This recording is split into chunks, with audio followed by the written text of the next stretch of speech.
Hello, everyone. Good evening. Good evening to everybody. And today I am Tithi Saha, Faculty of Biotechnica, and I would like to extend my warm welcome to all of you to this CSIR webinar where we are going to talk about new syllabus, smarter study plan, mistakes to avoid, along with the various opportunities which open up for you after qualifying CSIR NET.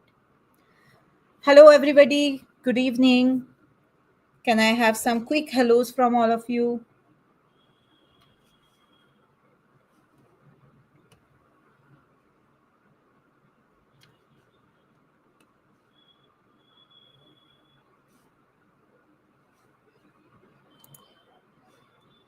Good evening, everyone.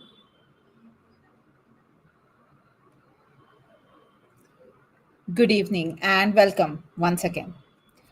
Yeah, so whether you people are preparing for CSIR exam for the first time, like you are a first time aspirant, or you are someone who is aiming to improve their score, okay, or you are somebody who has qualified CSIR exam, but you are not sure what all opportunities you have and where all you have to apply, what will be your career path, then this session is designed to give you all, okay, in all these three groups, whichever group you belong to, our session is designed to give you all clarity, confidence, and a clear roadmap for your CSIR net journey.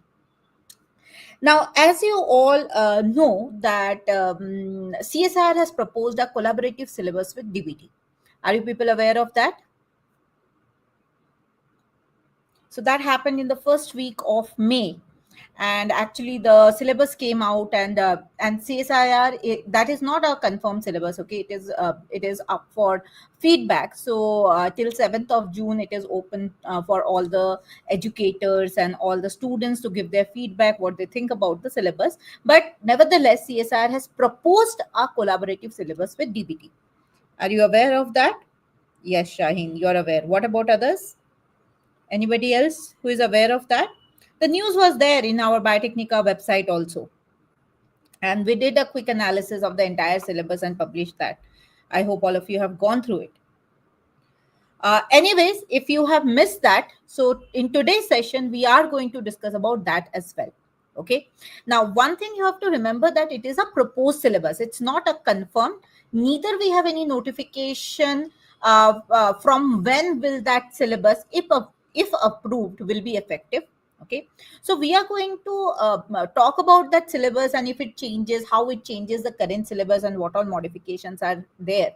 So we'll talk about that. But the career opportunities or the smarter study plans, or what are the common mistakes that people do and how to avoid them, so all those things we will be talking about the present syllabus only. Okay, because nothing is confirmed, nothing is concrete and released from CSIR NTA as such now. And also one more thing is you all must be knowing that qualifying CSIR net open new opportunities. But what exactly are those opportunities, right? And how can you plan your career so that you can keep growing at a faster pace? Okay. So we will be discussing that as well in today's webinar. So as I introduce myself, I am Tithi Saha and I will be host for today. I'm a senior faculty with Biotechnica and have been associated with Biotechnica for last decade. And I've been guiding and helping CSIR aspirants like you all. Well, I cleared my CSIR NET exam in 2009 when the pattern was subjective type. Later that, like in 2010 onwards, the exam pattern changed to objective, and since then, nothing has changed. So, if CSIR is changing the syllabus, okay, so that will be a I can say much expected move from CSIR. That something change has to happen after this 15 years. With me today, we have Dr. Nupur Nagvekar and Ms. Divya. Now, Dr. Nupur has cleared her CSIR NET exam in 2013 and she has completed her PhD in biotechnology, and she has also been a part of Biotechnica from a long time, from 2019 onwards. And our third speaker will be Miss Divya, who is also, I hope all of you already know that she is one of our in-house cell biology experts and biology and plant biotechnology experts. So she will be taking the third session where she will be telling you about the career opportunities or the doors that open after you clear your CSIR NET exam. Okay, so without further ado, let's get started with the webinar.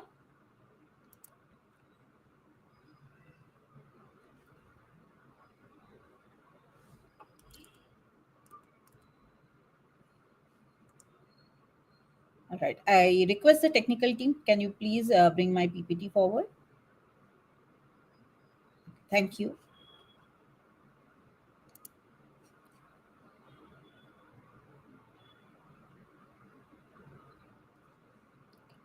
So in today's session, okay, this first session, we are going to understand the exam pattern. Okay, as I told you that new time aspirants, you might not be aware with the exam pattern and what all sections are there, what is the question paper pattern. So we'll be discussing about that. Along with that, we'll be also talking about the changes that are proposed by CSIR. So CSIR UGC net. So if we go by the plan which happens as of now, so it is a 6 monthly exam. Although after COVID, the exam has become very irregular. Earlier, it used to be in June and in December, end of June and end of December. But now the things have changed a bit. Okay, it has become little irregular after post COVID, and so the last exam, which happened in March 1st. Okay, and the notification for the next exam has not yet come. So but the question paper, let's see how the question paper comes. The single it is a single paper, multiple choice question based test, and earlier it used to be on pen and paper mode, but now after, like, since COVID, it has been completely converted into computer based test. Okay, it is a CBT format. It happens.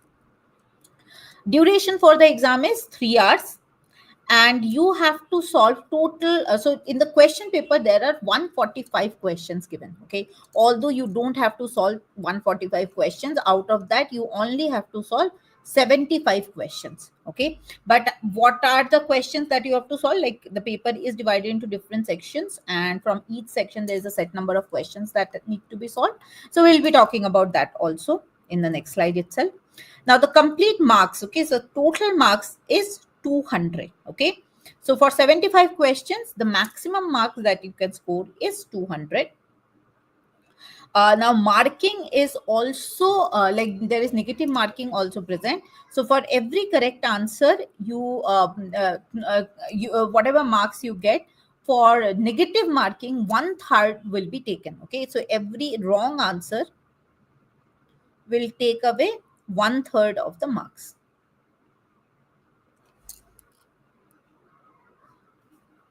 Sorry, not 1/3, I'm sorry, 1/4 of the marks. Okay, so for every wrong answer, it is 1/4 of the marks will be negative.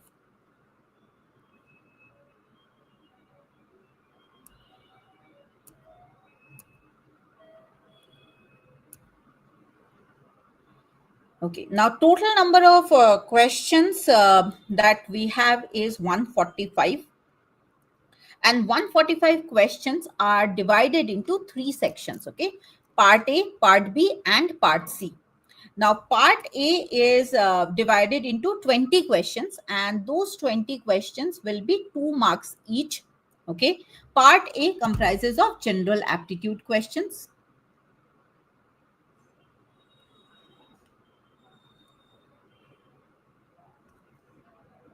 Okay, and it comprises of 2 marks question. Okay, part B comprises, so part B and C is completely from your life science portion. Okay, so whatever is the syllabus released by CSIR, CSIR net, so CSIR UGC net, so that only will be covered in part B and C.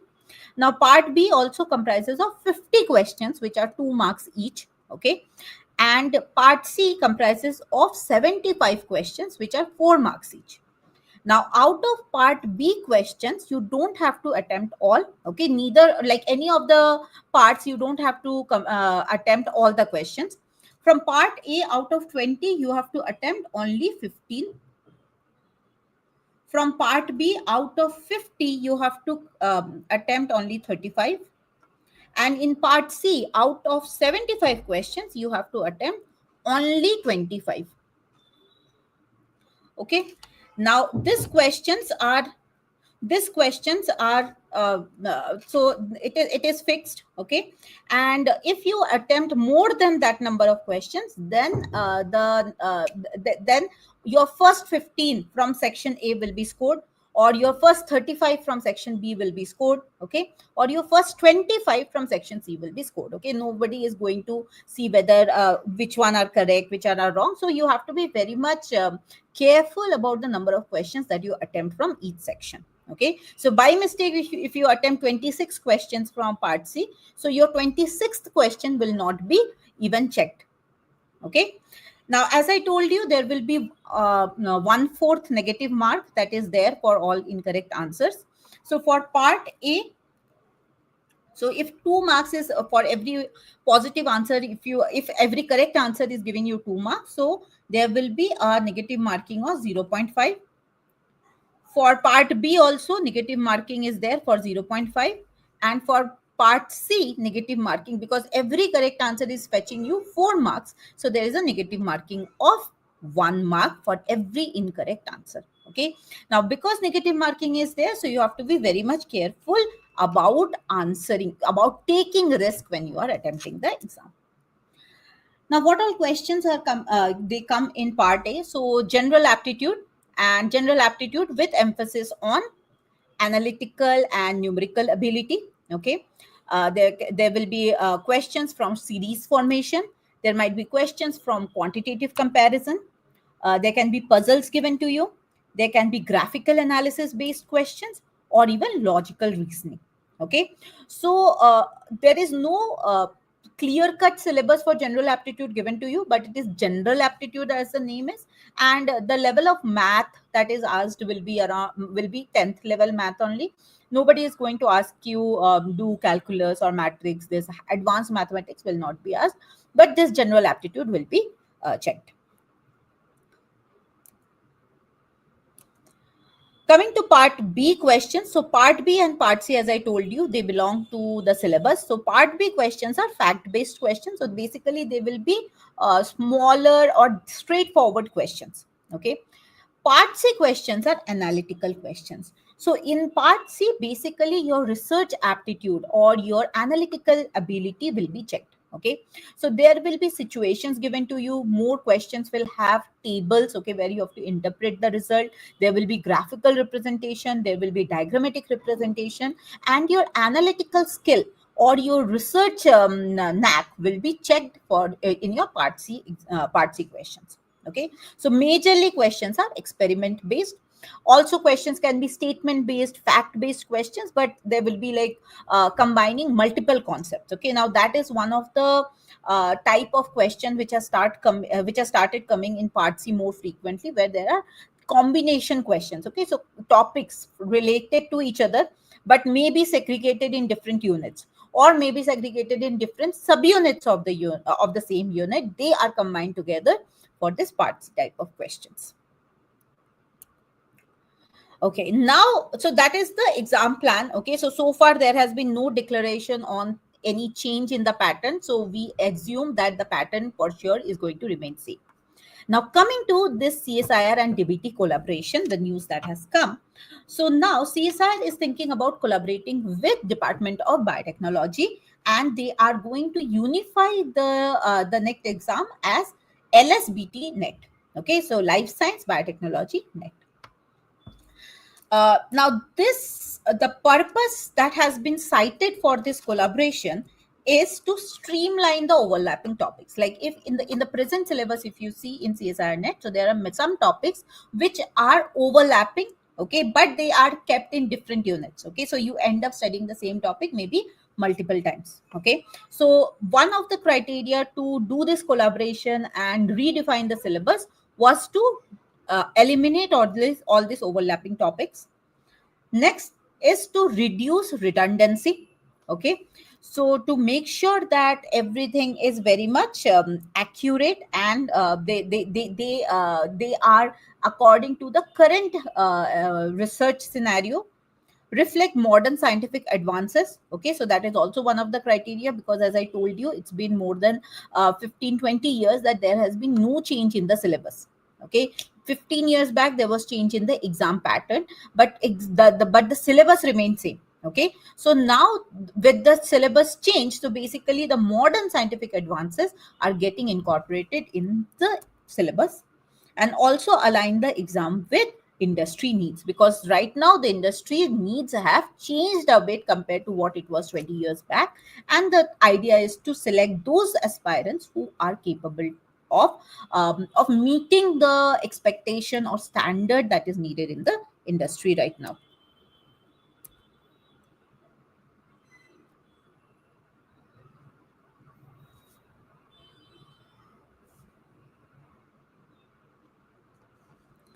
Okay, now we have the proposed syllabus. So proposed syllabus. Yes, yes. So just now we got the news. Yes, Ria, you are correct. So today itself, the notification for exam has come.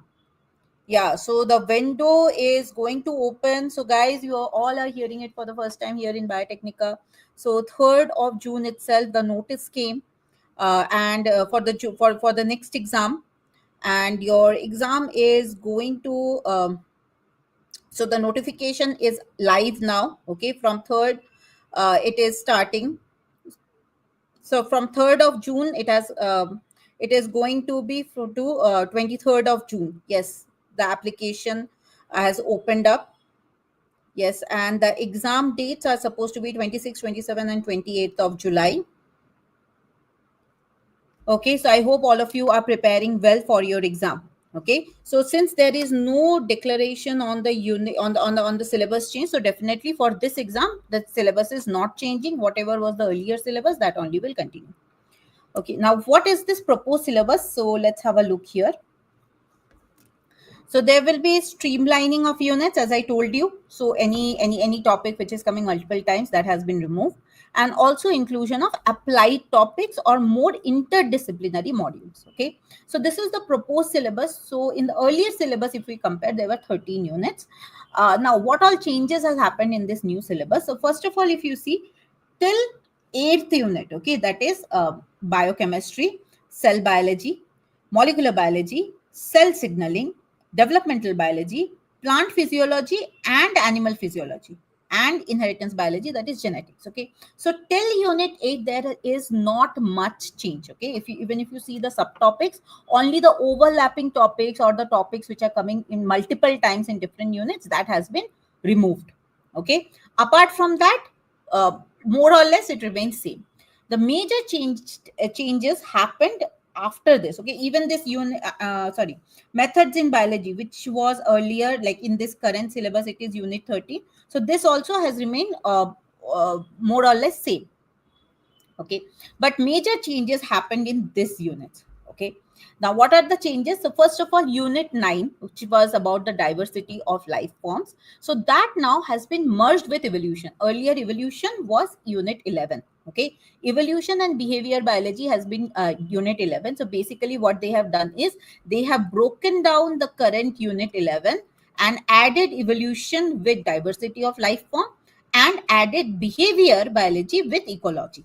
Okay. And that actually, if you ask me, completely makes sense, because now also we used to have confusion with our faculties, like who, if somebody is taking unit 10, if somebody is taking unit 11. So constantly we had to compare like what all topics one person is taking. Okay, because the topics were so much overlapping there. Okay, so now if we do this, so now it makes more sense. So when you are studying ecology, you study the behavioral biology as well. Okay, and when you are studying the diversity of life forms, so you study evolution along with that. So unit 11 has been broken down. That is one thing that has happened. Next are the new units that has been introduced. First, bioinformatics and computational biology. So earlier it was not there. Now this is something which has been completely new and introduced. And if you ask me, yes, it is needed, because nowadays without computational biology, you cannot do a single analysis on the data that you produce in lab. Okay, so knowledge of computational biology is definitely needed. So it is there. Then you have biochemical engineering and industrial biology. So this biochemical engineering and industrial biology is it is a bioprocess engineering, which was not there much in the previous syllabus, and now it has been introduced. So if you people are so these two are units are completely new. So if you people had prepared for gate bt, okay, now this should not be a problem for you, because this bioprocess engineering is completely, syllabus is very similar to what is there in gate bt. Now, advances of biotechnology is something which has been taken from the DBT exam. Okay, DBT BET. This has come from DBT BET syllabus, where you talk about marine biology, where you marine biotechnology, you talk about agricultural biotechnology. Okay, so all these advances in biotechnology has been introduced. Okay, as I told you, methods in biology remain more or less same. Now, what it means for the aspirants. So,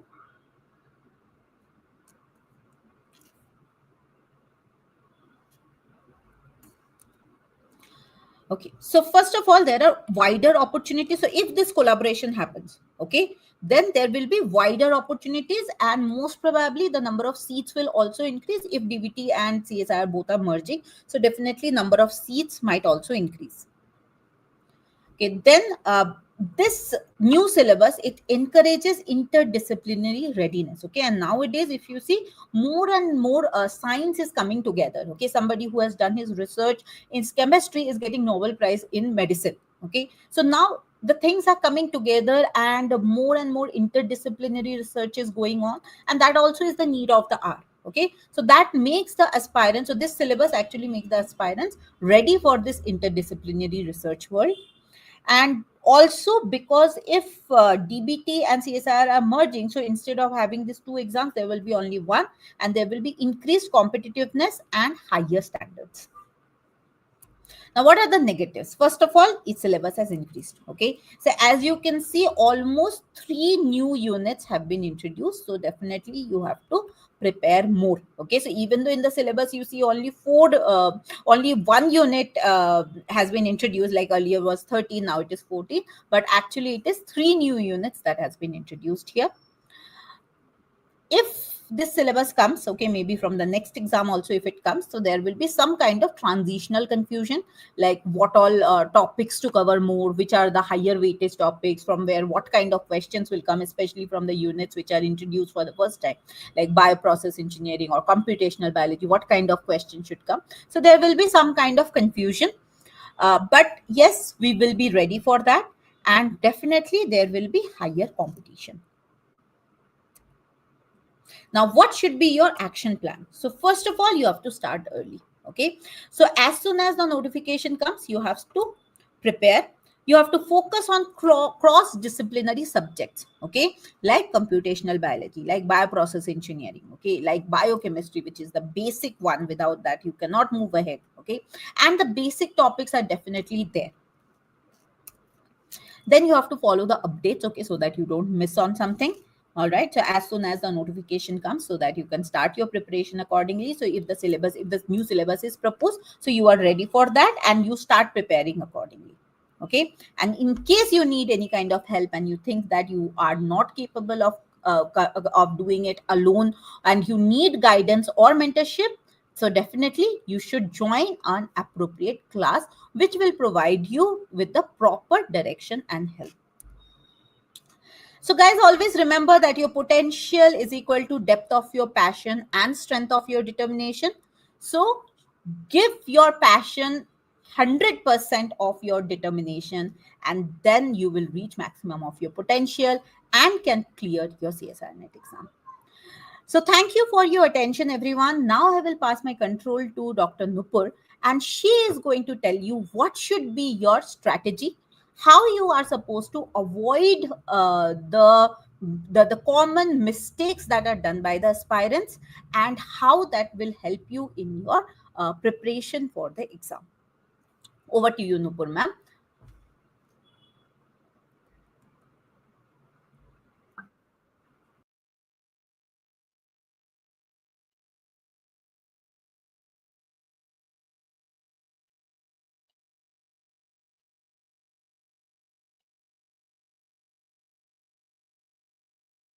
Good evening, everyone. Can you hear me? Am I audible?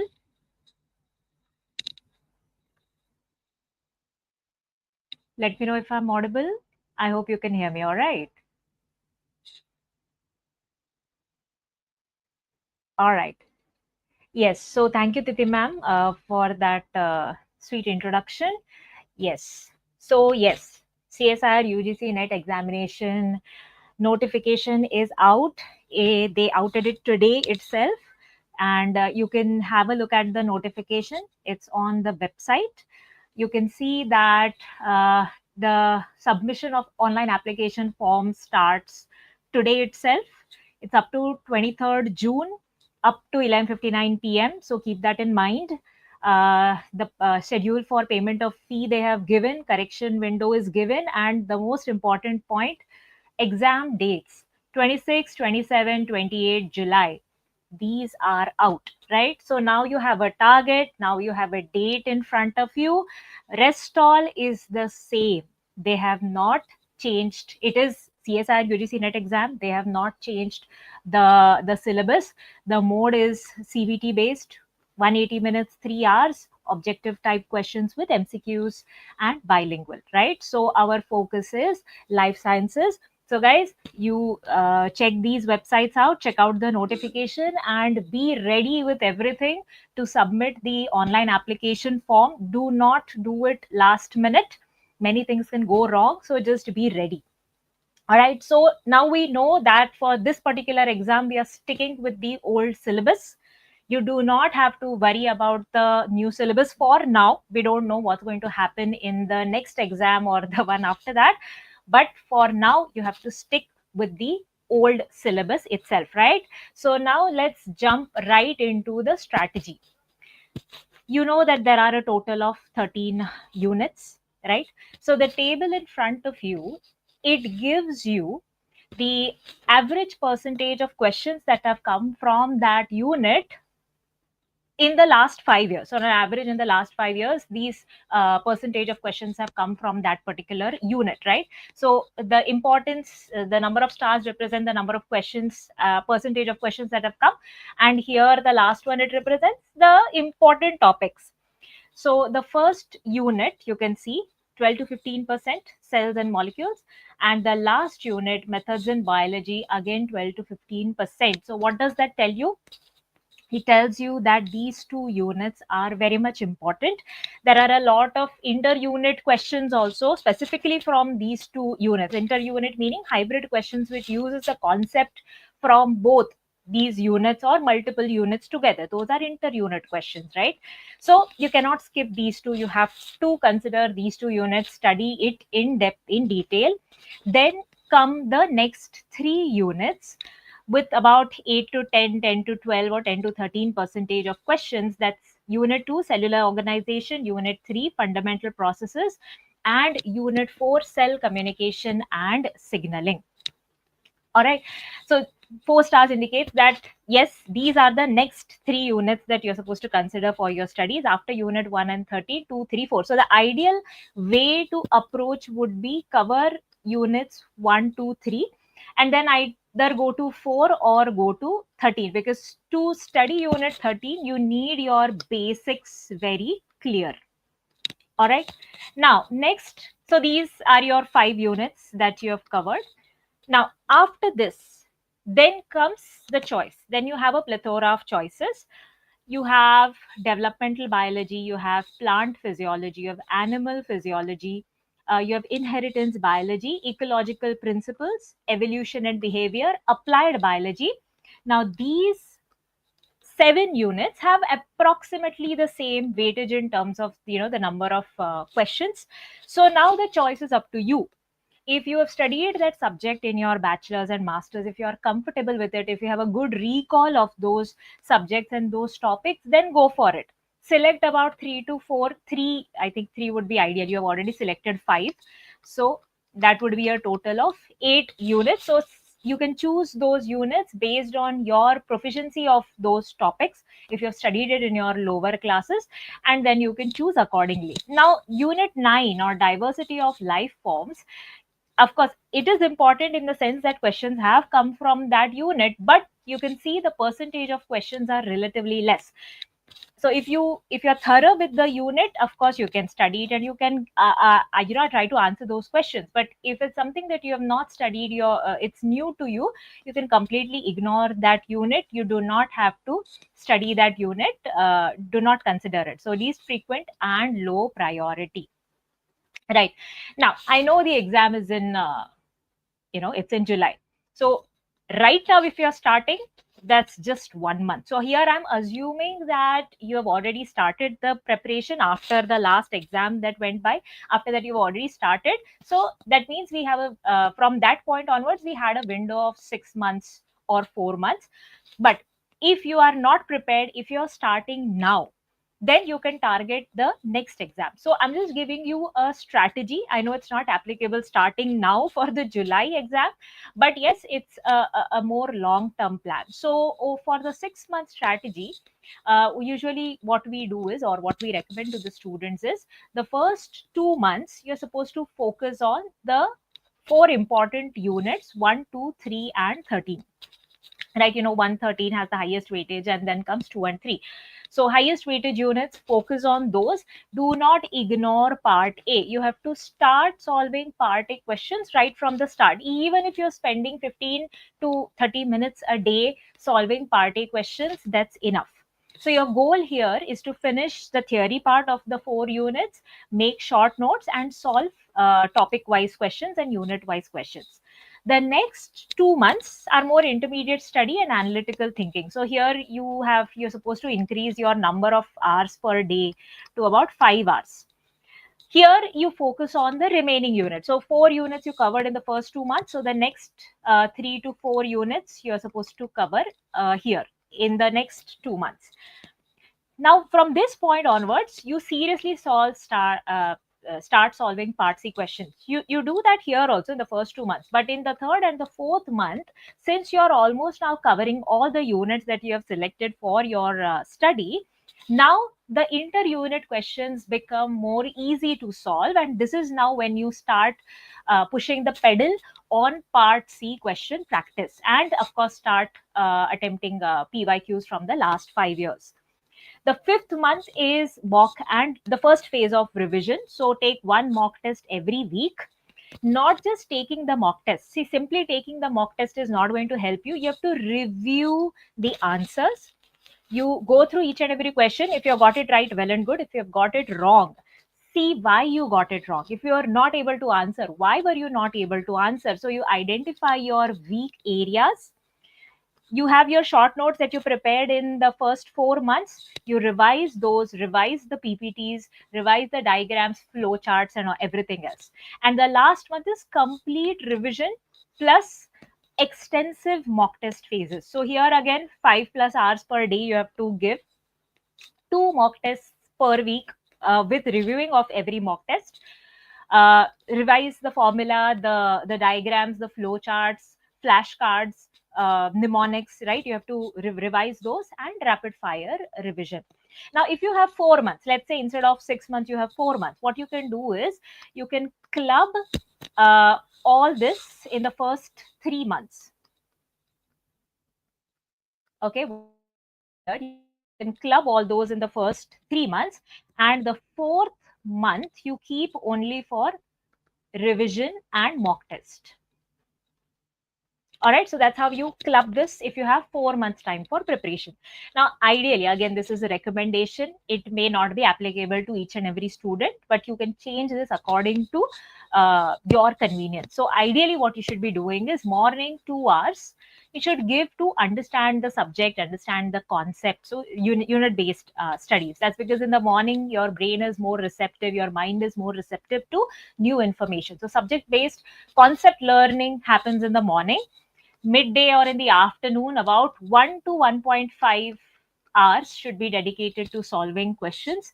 In the evening, around half an hour to 1 hour for general aptitude. And at the night, and this is non-compromisable, revision and previous year question solvings or MCQ solvings, right? Then over the week, okay, this is not over the day, but over the week, 3 hours. 3 hours for mock test and reviewing of the mock test, like checking whether you have done it correctly, why have you got the answers wrong, right? Why did not you attempt it? So all that reviewing happens after the mock test. Now, there are three things that you need to consider for preparation or strategy for studying for the CSIR NET exam. One is concept building. Concept building should take up 60% of your entire study time. Okay, so this is where you make your theoretical understanding strong. You be very clear with your basics. You have to study it from trusted sources, people who are experts in those field. Because CSIR NET exam is very different from GATE, it is very different from ICMR. This is a concept heavy exam. It's not like you know the information, you just write the answer. No, there's a lot of application and analytical thinking over here. So this is a concept heavy exam. So 60% of your time should be dedicated to this. Now you can read standard textbooks provided you have time. If you don't have time, then this can be negative. This can negatively impact your preparation. So if you have time, yes, you can do that. Ideally, you should have done this in your bachelor's and master's, right? If you have time, you can do this. But if not, then you can use resources that are available to you, making notes, topic-wise summary sheets, diagrams, flowcharts, etc. You can use visual aids like Technica's videos, PPTs, lecture notes. These are available. And active recall. What do you mean by this? Active recall means, okay, so you studied a concept. Now, you understood the concept. Today, everything is clear. You loved it. You understood it, up to its depth. After 2 weeks, if you don't revise, you are going to forget everything because you are internalizing a lot more information because you're preparing for the CSIR NET exam. So active recall can be done using flashcards, quizzes, flowcharts, and mnemonics. Now, 30% of the study time should be dedicated to problem solving. As I told you, the CSIR style is different.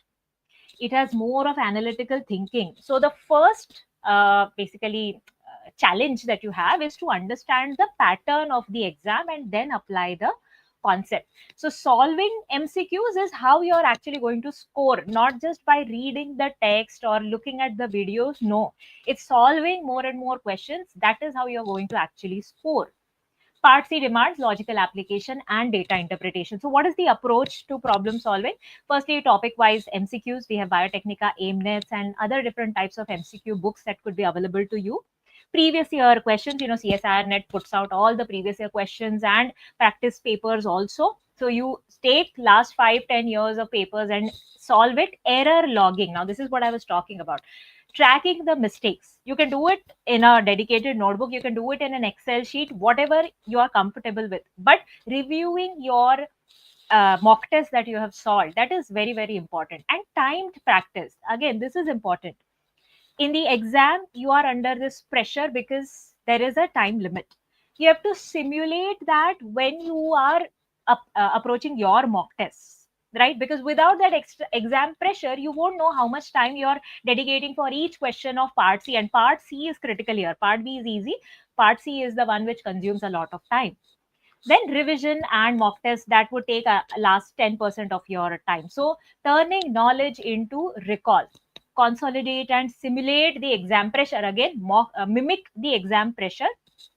Without revision, knowledge fades fast. I told you, today you study, in 2 weeks if you don't revise, after 2 weeks you're going to forget it. So you need to revise frequently. The mock tests, they reveal your speed, how quickly you can answer the question. They reveal your weaknesses, where you're lagging behind, and your ability to retain, recall. That is what mock tests reveal. So the approach is weekly reviews, summarize what you've studied and revise the notes. Active recall, again, flashcards, diagrams, mnemonics, flowcharts. Take mock tests, one full length test weekly. Then in the last month, if you have that much time, increase it to 2 tests per week. And important, not just giving the mock test, analyzing your performance. Mark the weak units. Where are you falling behind? Understand the questions where you are struggling. Okay, now for those individuals who are already working, they are on some job, or they have already joined for some PhD somewhere, but they have not cleared their CSIR NET exam and they want to do it. Those individuals who are on research projects. So how is it that you can prepare for CSIR NET exam? Now I can tell you about this because I cleared my CSIR NET exam when I was working. I was working as a GCM, GC analyst, HPLC analyst. And so while preparing, while doing that job, I prepared for the CSIR NET exam. So I can tell you some pointers. One is, now your approach should be very different from a person who is completely dedicated to preparing for that exam. So for you, it is very important that you focus only on high yielding topics. Like for example, let's say you don't have time for 7 units. Maybe you choose 6 units, or maybe you choose 5 units, but choose those which are very high yielding. For example, 1, 2, 3, 4, 30, right? Those are your high yield topics. Avoid over studying. Over cramming new information is going to be highly negatively impacting your overall progress. Focus on concept clarity. Focus on understanding the concept. There is no need to brush the textbook from cover to cover or brush the notes from cover to cover, like first page to last, read it. No, just understand on clarifying your concepts. You don't need to study 8+ hours a day. What you need, like what your approach should be, 2 hours on weekdays, and weekends are important for you. Weekends are important, 4 to 6 hours per day on the weekend. For you, it is important micro scheduling your week. Okay, so for that, tools are there. I'll mention it towards the end. Repurposing dead time. What do you mean by this dead time? Dead time is that time of the day where you're highly unproductive. Everybody has that. Unproductive and idle time during the day. Let me give an example. You're standing in the bank line. That's a dead time. You're waiting for the bus or the auto rickshaw. Dead time. You're traveling. You're commuting to your work or to your college or institute. That is dead time. So you have to repurpose it and use it more productively, use it more efficiently by, let's say, reading, revising, listening to lectures. So you repurpose the dead time. Pomodoro, that's a famous technique. 25 minutes focused work and then 5 minutes of break. This you do towards the end of the day when your energy is low, right? So that's when you use the Pomodoro technique. More tips for you. Weekend for you, like I said, weekend is important. Focus booster. Pick one high yield unit per weekend. 1 unit per weekend, one topic per weekend. And once you studied it, do a test on that concept, revise it that time itself. Make previous year questions your core strategy, because like I said, your strategy should be different from the others. Previous year questions, mock tests, that is where you need to focus. Study one concept and immediately do 5 to 10 MCQs over that weekend itself. Listen to audio summaries. Like I said, you have to repurpose your dead time. So how can you do that? You can listen to audio summaries. These are recorded notes or recorded lectures. Now, these are the common pitfalls. Trying to study all 13 units. Everybody knows. You're not going to study that. You're not going to able to justify all 13 units. So focus only on top 7 units. Now this number can change. Okay, for some people it can be 7, for some people it can be 8, for some people who are very short of time it can be 6. Over relying on long lectures, no. For you, time is of essence. It's of crunch. So use summaries, notes, MCQs, questions. This is important. Waiting for free time, waiting that okay, tomorrow I'll get some free time, so tomorrow I'll study. No, you're supposed to make your own time. Find time in the day, about 1.5 to 2 hours per day consistently. Passive reading is not going to help. You have to understand the concept and then solve MCQs. Skipping mock tests, no, you have to do short time tests weekly. Zero break. You must be thinking, oh, she expects us to study 24 hours a day, is it? No, you're supposed to schedule rest, have fun with your friends, go out with your family, keep some time in the week. You have to schedule it, right? Skipping general aptitude. You may be good in mathematical, logical aptitude, but you have to practice those questions to be prepared for part A. Now, the last concept. Parkinson's law says that work expands to fill the time available for its completion. You have to study a concept. You give yourself 5 days, you will take 5 days to study that concept. If you give yourself 2 days, you will study it in 2 days. So you have to set shorter deadlines. This is called time blocking. You break bigger tasks into smaller ones. Give yourself sufficient time. Not too much, not too less. Give yourself sufficient time for that task. 80-20 rule, or the Pareto principle, which says that 80% of results come from 20% of efforts, which essentially means you have to work smart, not hard. Pomodoro technique, as I mentioned earlier, and third party accountability. Now, this doesn't work for everyone, but for some people, this may work, where you publicly announce your study targets. Announce it in your friends group, announce it in your family that today I'm going to study this concept, today I'm going to give this mock test, today I'm going to revise, and more often than not, you will follow through. Now, the last part is some tech tools that I have mentioned here, which may help you in preparation for your exam. So, Notion, Google Keep, Trello, Google Calendar, these are tools for task management, project management, time management. For example, in Notion, you can actually take down notes, organize them. Google Calendar, you can, actually schedule your day, your week, your month with it. Pomodoro, Forest app, Focus, Stay Focused. These are focus tools, time management. Cold Turkey, Minimalist phone app. These are distraction blockers. If you're too addicted to social media and all, you can use these to pry you out of it. Then Speechify and Google Scholar. These are reading and research focus tools. Now, this is something I like, Speechify, because Speechify, what it does is, so let's say if you have a PDF or a Word doc or something on which the concept is there, it can actually convert it into an audio file, right? So when you're traveling, when you're standing in line or something, you can listen to these audio files. So that means you're revising the concept, you're understanding the concept. So most of these free versions are available. You don't have to pay a penny. You can utilize the free versions, right? So now remember this: discipline is the bridge between goals and accomplishments.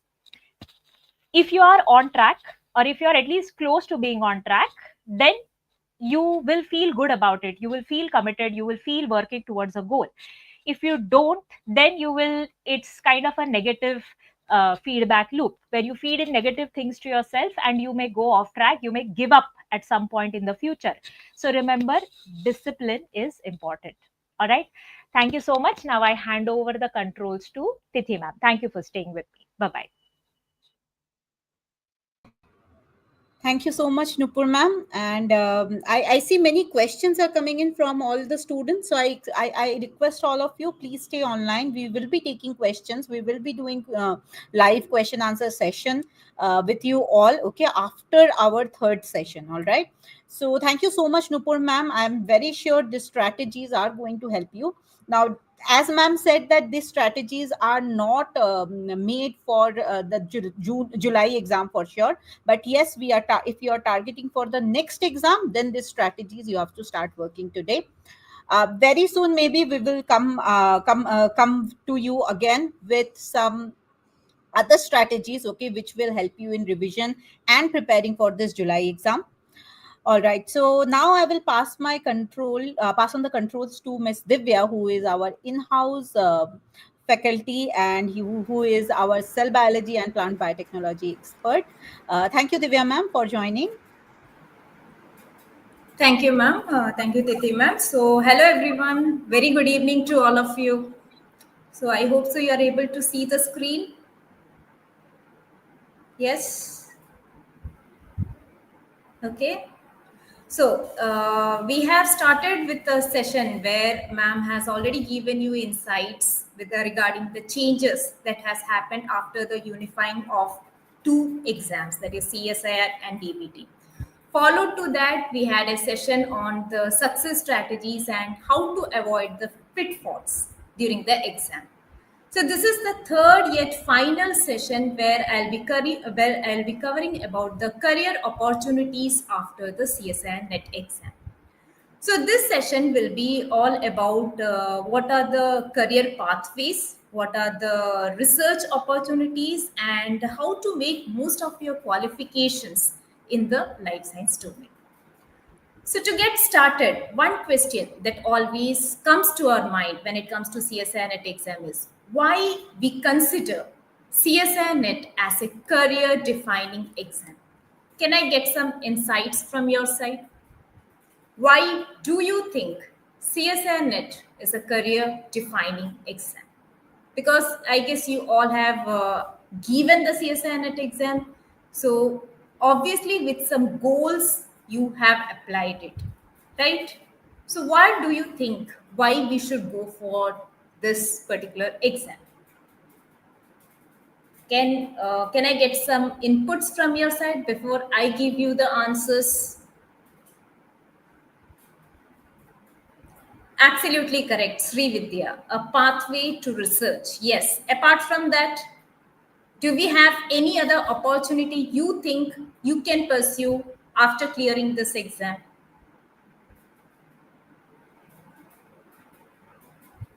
Yes. Can I get some more inputs from other members?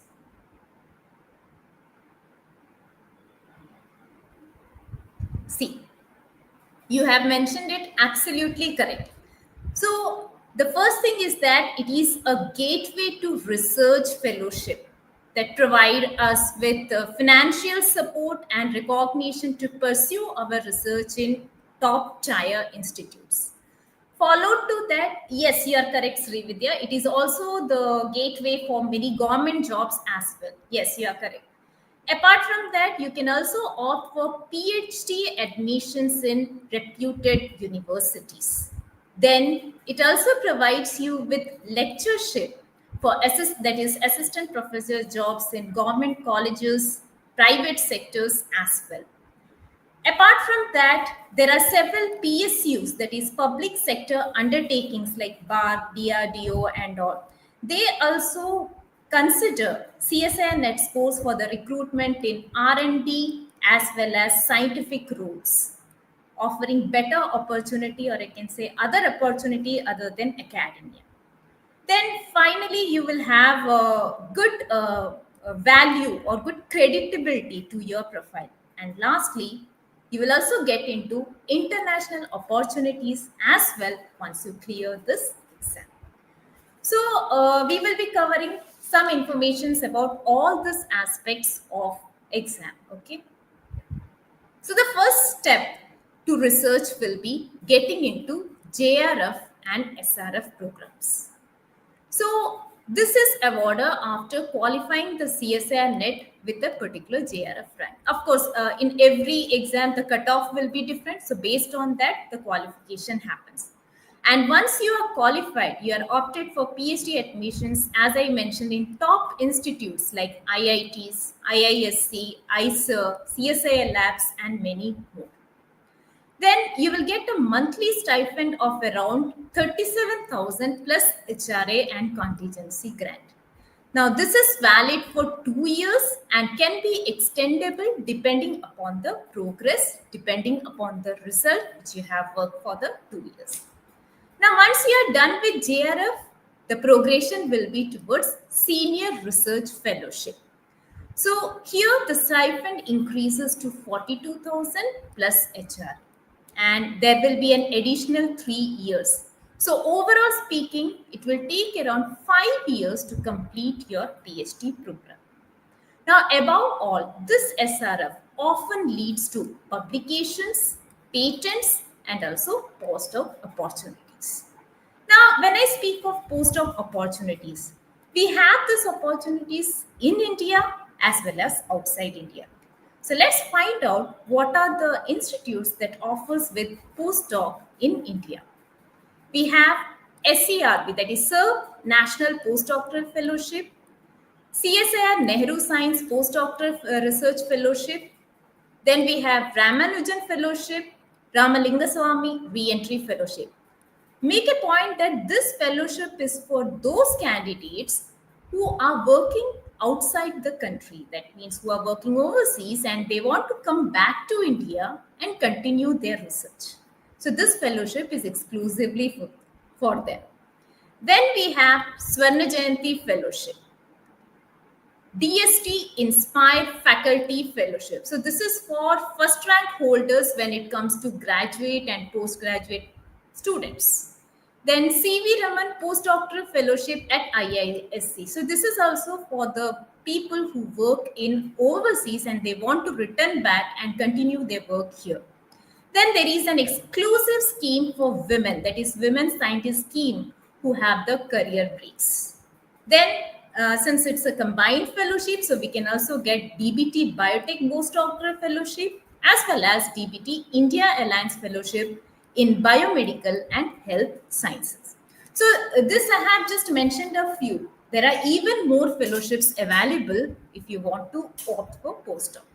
Now this is the fellowships you find in India, but you have also the opportunities to do your postdoc outside India as well. So to get that, what are the fellowships? See, we have Marie Curie Fellowship. Basically, it's a European commission, European based. Same is the EMBO Postdoctoral Fellowship. Then you have Germany based DAT Postdoc Fellowship, Humboldt Research Fellowship. Then we have NSC RCPDF. Now this is related to Canada, that is Natural Sciences and Engineering Research Council of Canada. Then Fulbright Nehru Postdoc, JSPS Postdoctoral Fellowship, and Newton International Fellowship. Always remember, whenever you apply for these kind of postdoctoral fellowship, it is advisable to always check on their official site, their requirements, and then go for it. Okay. So now that I have given you some insights regarding what you can do or what are the research opportunities if you clear the CSIR NET exam. So the second aspect over here is what are the teaching and lectureship opportunities after clearing this exam? Well, you will be eligible to apply for assistant professor positions in central and state universities, government and private colleges, deemed universities, and autonomous institutions. So growing demand in higher education. That means as the education field increases, definitely the demand for faculties also increases. So you can find that subjects like life sciences, biotechnology, even the sub-subjects like microbiology, biochemistry, molecular biology are in huge demand when it comes to graduation and post-graduation courses. That is BSc, MSc courses, BTech biotechnology programs, and even in the professional institutions as well. So what will be their career growth and salary structure? Well, they have a different salary structure compared to that of the research students. So the entry level, if you are into a governmental organization, you'll get approximately 57,000 plus HRA along with academic allowances. And not only that, with the experience and PhD, you can be promoted to associate professor as well as to professor. So around 6 to 8 years of experience in teaching is required to get into associate professor. And after that, around 10 years of experience is required when you are opting for professor. So it does not stop over here. You can also opt to even senior positions like dean, like HOD, dean, vice chancellor, and etc. So this will completely depend upon the rules of that corresponding institutes, rules and responsibilities of their corresponding institute. So this is about the governmental sector. Similarly, in private sector also you have opportunities and good salary structure, but basically it depends upon the institution and also based upon the on your performance year by year. So apart from that, you will be also provided with some administration responsibilities as well. Now, apart from this private sector and this governmental organization, we also have alternative teaching careers. Now, that includes your edtech platforms. That means where we are going for online teaching for content development, course designing, question banks, like that.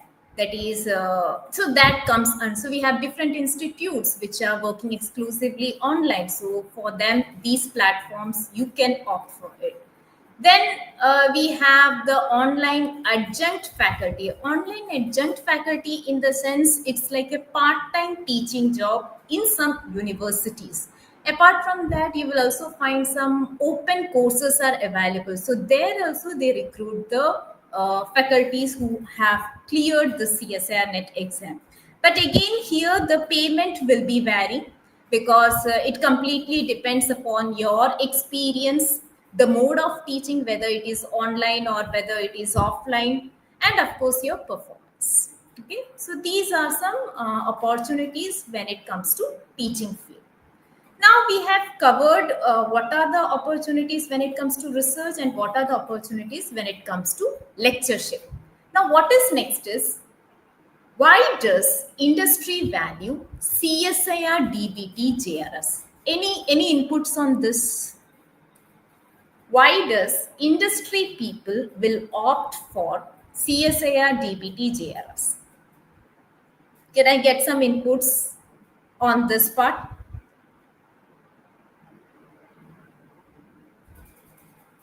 Yes, Srividya, it is no.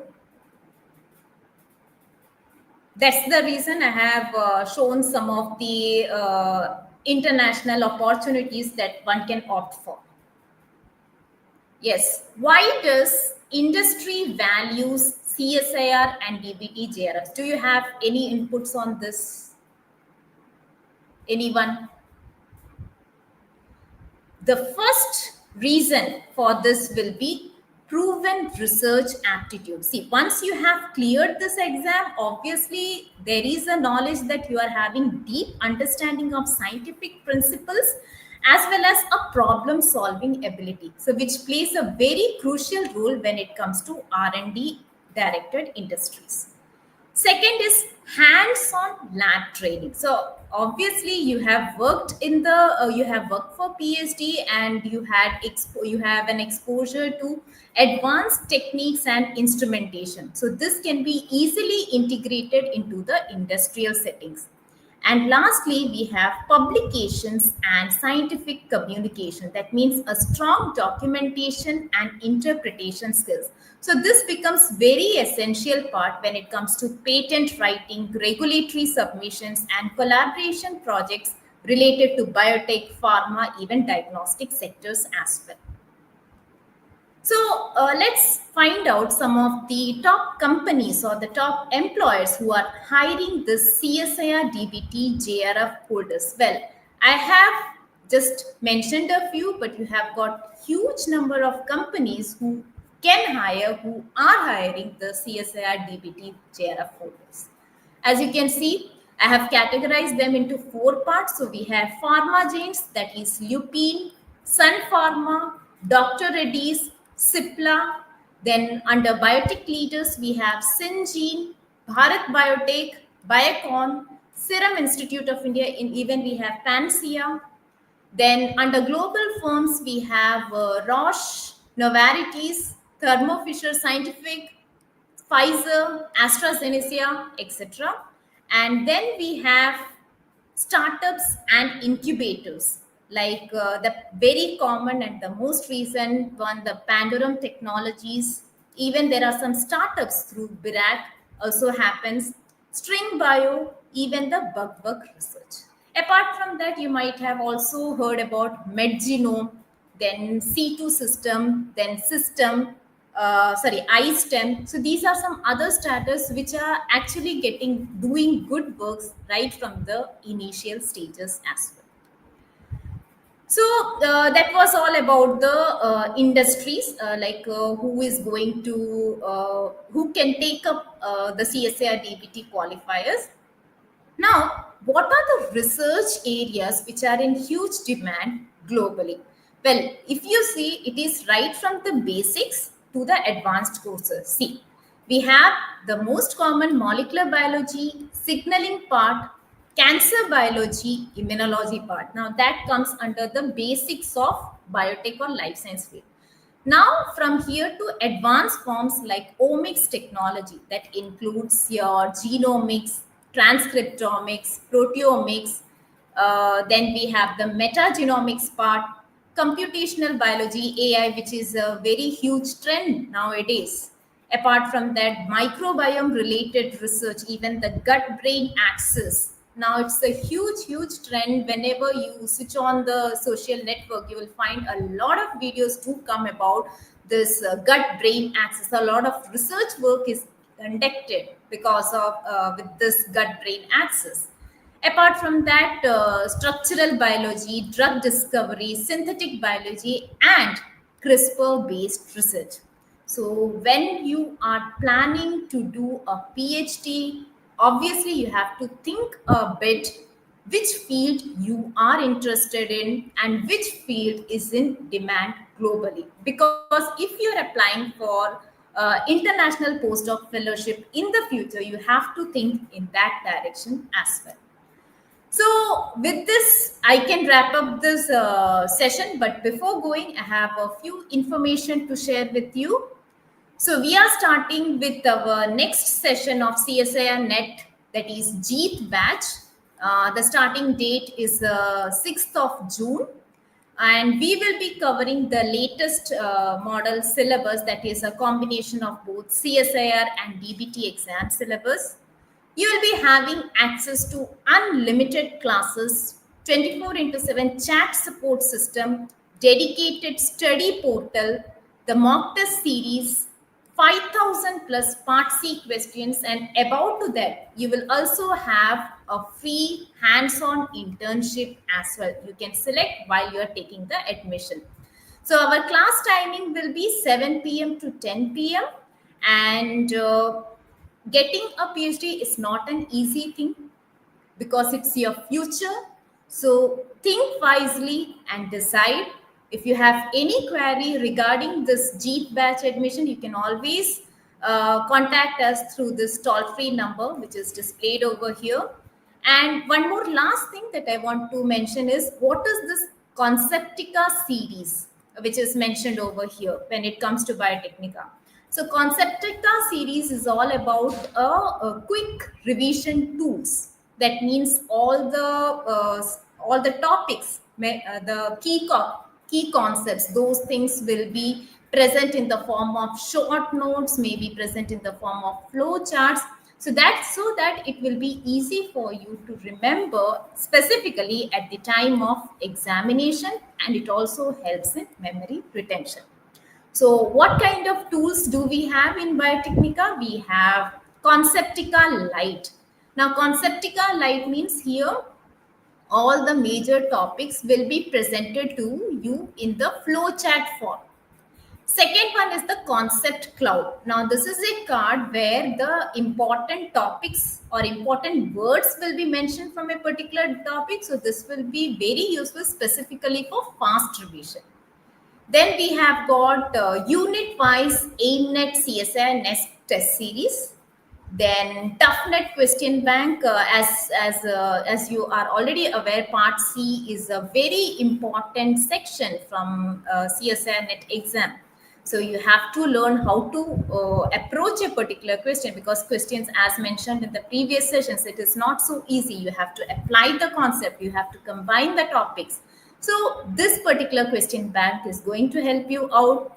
Then we have concept table, that is comparison tables that we have created from the all the 13 units, whatever the important topics based on that, like phosphorylation, oxidative, photophosphorylation, what is the difference, apoptosis, necrosis, what is the difference. So those kind of comparison tables you will get. Then concept wheel is all about a wheel like structure where you will getting the information in a highly concise manner but covering all the important aspect. And last one is the mind maps. So these are some quick revision tools that can definitely help you specifically when you are in the verge of examination. So that's all from my side. Thank you so much, everyone. So I'm passing the controls to Tithi ma'am. Thank you so much, Divya ma'am. Thank you so much. And I'm sure after your session, our students will know that research is or not the only gateway that CSIR Net opens. It opens many more job avenues. It opens a path for a bright future, not only for research.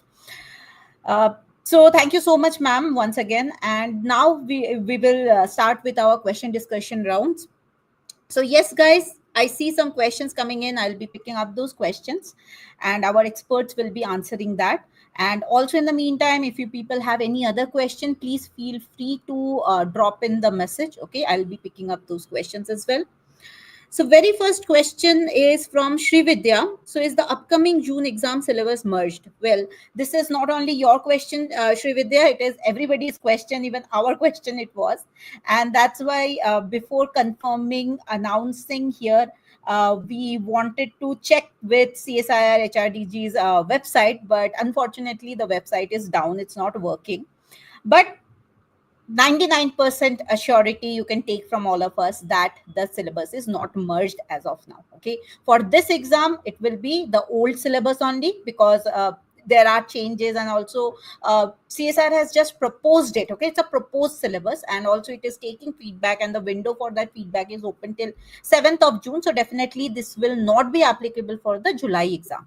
Maybe for the next exam it will be, but as of now for the July exam, no, it is the same old syllabus only which will be there. So guys, no need to panic, just keep on your preparation. Okay, so your notification has come. As Dupur ma'am suggested, fill up the notification as soon as possible, get it out of the way, and then focus on your preparation. Okay, so that I think answers many of your questions, guys. Many people will be having that question. Okay, so now we have another question, which also I think is a popular kind of question, which many students have, is from Yash. Says that I am in second semester and मैं second semester MSc में हूँ, क्या मैं exam दे सकता हूँ अभी? Nupur ma'am, would you like to take that question, please? Yeah. Hello, Yash. So the thing is, so according to the eligibility criteria, uh, right now you're in your second semester. That means you're still in the first year, and you still have one more year to go. So I'm assuming that you still have 1.5 year to complete and get your results. Now, according to CSIR, the eligibility criteria that they have given, uh, you're eligible to get an admission to get JRF, to get PhD only. Any you can get that if you've completed final exam within 2 years from the date of the net result. Okay, so right now if the exam is happening in July, maybe the results will take another 1.5 to 2 months. The date that the net results come, okay, from that date onwards, after that up to 2 years it will be eligible. So within that 2 year period from the date of result declaration, you have time to complete your masters. You are supposed to get your final results, MSc results, and you're supposed to apply for PhD. If you can do that within that period, within that time frame, then it's okay. But what I suggest is still, even if that time frame is a bit tight and you're not able to give the exam. Okay, just give the exam, how the see how the exam pattern is. That will just give you an idea. Okay, and if you do manage to clear it, you will have a window of about 4 to 6 months, I think, according to my calculation, where you can apply. Okay, you might get your results by then, and you have a window of 4 to 5 months in which you can apply. So if you're lucky, if you clear, well and good. Okay, I hope I could answer your question. Oh, and one more point. If it's the admission to PhD only, right, there is a third category where there is no JRF, no assistant professorship, only PhD admission. For that, only 1 year window is there. So if you clear in the third category, you will not be able to apply. I hope that's clear.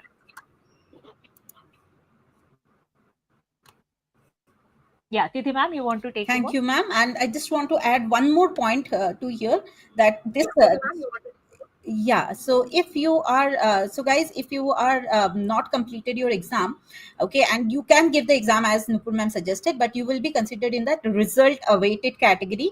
So, and you have to qualify your exam with 55% of marks. Okay, other, if you don't do that, because that is a basic eligibility, your whatever qualification you have got in net exam, that will be cancelled.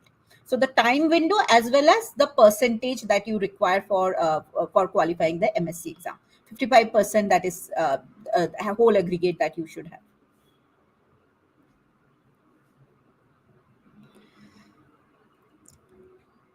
Okay, so now next we have a question from Jai Hind. How many units are enough for PhD only category? Nupur ma'am, because you presented us our presentation on that, so can you please help him? Yeah. So again, see, for JRF, that's the highest category. Category 1 is where you get JRF, you get assistant professorship also, and the third one is PhD admission. So all three you're going to get. That is the toughest one, of course, to crack, because JRF is tough. For that, ideally, you should target about 8 to 9 units. Okay, 8 to 9 units is your target if you want JRF. For category 2 and 3, you can club them together. No need to consider them as separate. Category 2 is assistant professorship and PhD admission. Category 3 is PhD admission only. For that, about 7 minimum. If you have time, 8 maximum. Okay, because as you know, the competition is getting tough. The erratic nature or the time period of the exam is contributing to it. So it's better you stick to 7 to 8 units. If still there's a lot of time crunch, 6, but 6 is again on the lower side. You have to target 7 to 8 units is what I feel. Tithi ma'am, Divya ma'am, if you want to add on.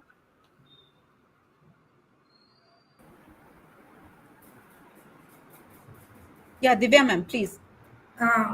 Yeah, as Nupur ma'am said, yeah, it is absolutely correct. And 7 units will be enough, obviously, as ma'am mentioned, but make sure that those 7 units are equally important from examination point of view, because there are some units which can be skipped, which is not so important. So when you're picking up, pick up the important topics and important units which you can analyze from previous year question papers. Like we have unit 1 to 6, that is important. You can skip unit 9, you can skip some parts of unit 12. And also one more thing, even if you're skipping some units, make sure that at least pick up those topics which can be important.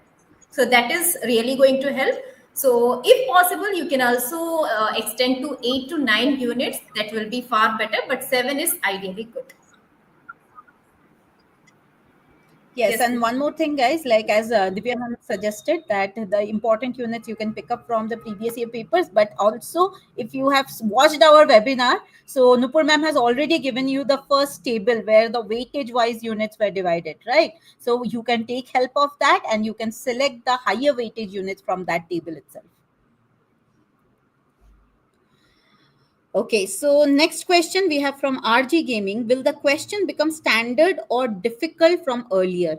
I think you are asking about this coming July exam only, RG. Yeah, Divya ma'am, would you like to answer this question?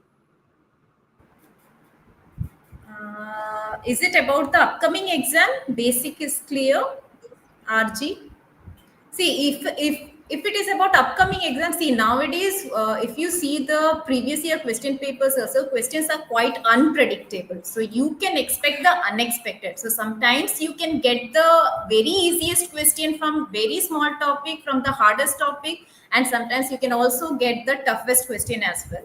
But if you see the pattern nowadays, the pattern is also getting changed, and the focus from one topic to another topic is also getting changed. If you see last year, previous year exam, you can see that unit 12, which we used to skip earlier days, nowadays we are getting questions out of that. So basically they are not asking you directly, they are not asking you very basic question like earlier, like what are the virulent genes, what are agrobacterium, like that. But they are asking you questions combining it with other topics, like for example they are combining with genetics nowadays, along with that they are combining with techniques.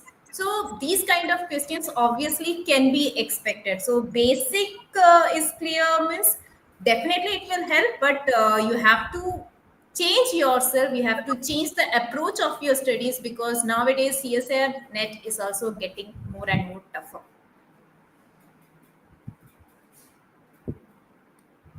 So anything else if Nupur ma'am or Tithi ma'am would like to add on this? No, yeah, Yeah, I think Nupur ma'am, you have Divya ma'am, I think you mentioned the main point, the inter-unit questions. Earlier, we had questions from one particular unit, one particular concept, but over the years, these inter-unit questions, their numbers have increased, and I think that is the defining, to score, defining questions to score. Yeah, yeah. Tithi ma'am, please take over. Yeah, so thank you, ma'am. Yes, you guys said the correct thing. Everything you all have covered, and I think all our students have got the answers as well. Okay, so Srividya, your question from December exam, will the syllabus be merged? Okay, so right now we can just speculate.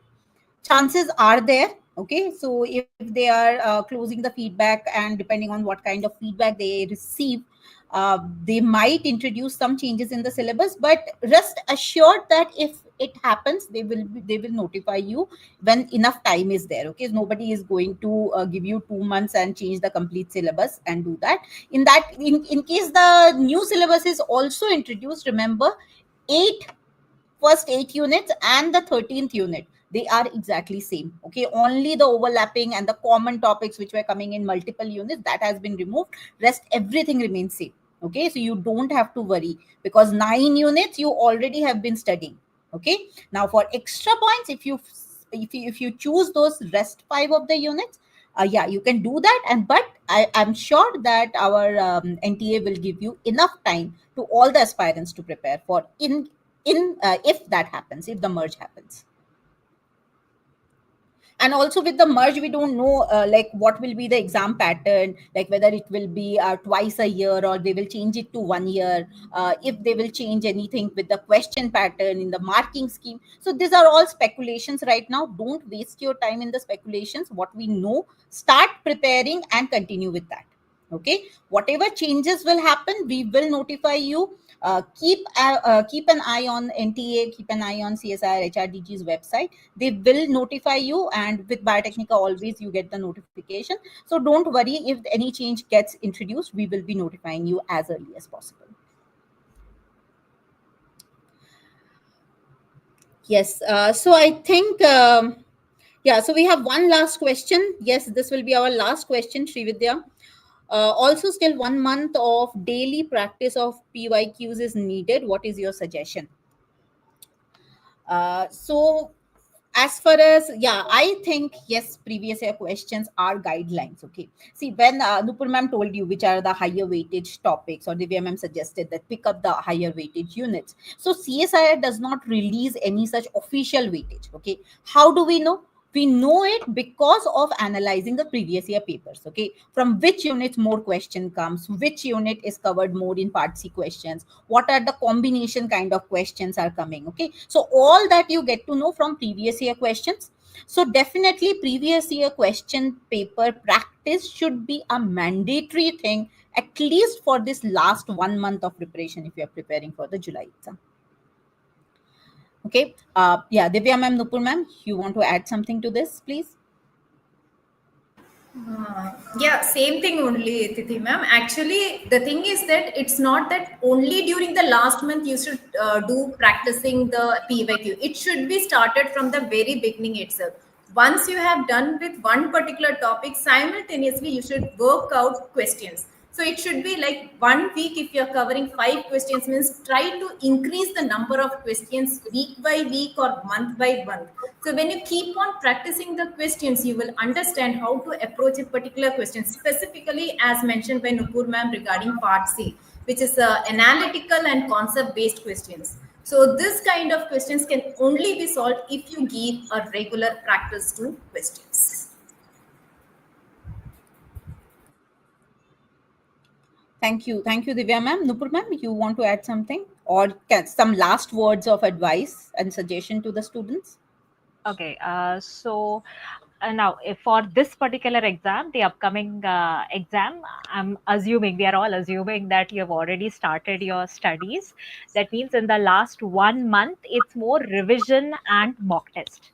Do not try to cram new information right now. Don't take up a completely new unit that you have never studied in your life.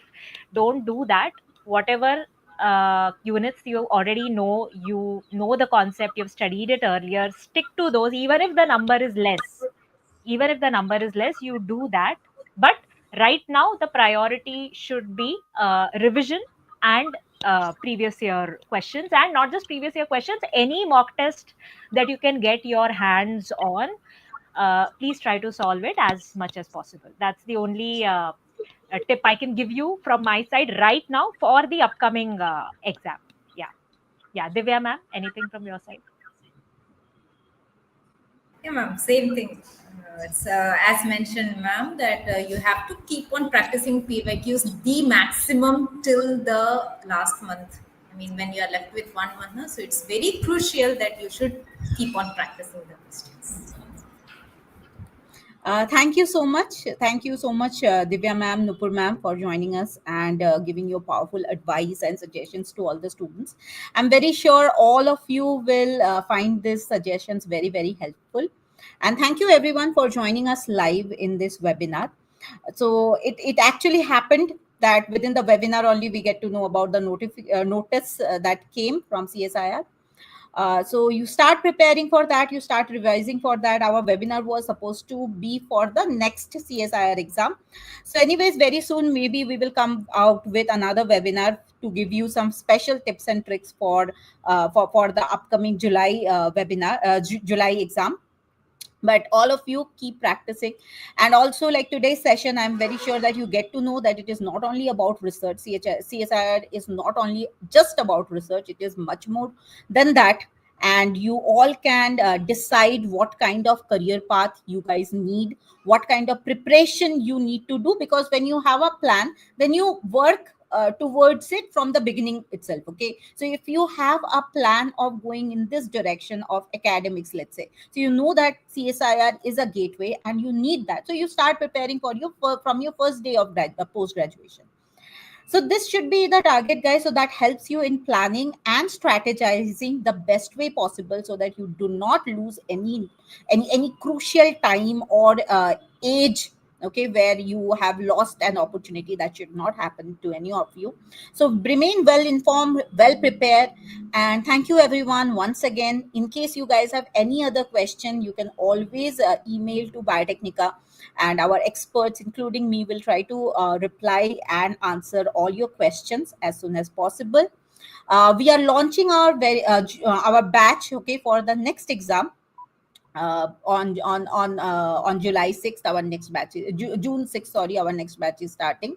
So anybody who is interested, the information is there on your screen.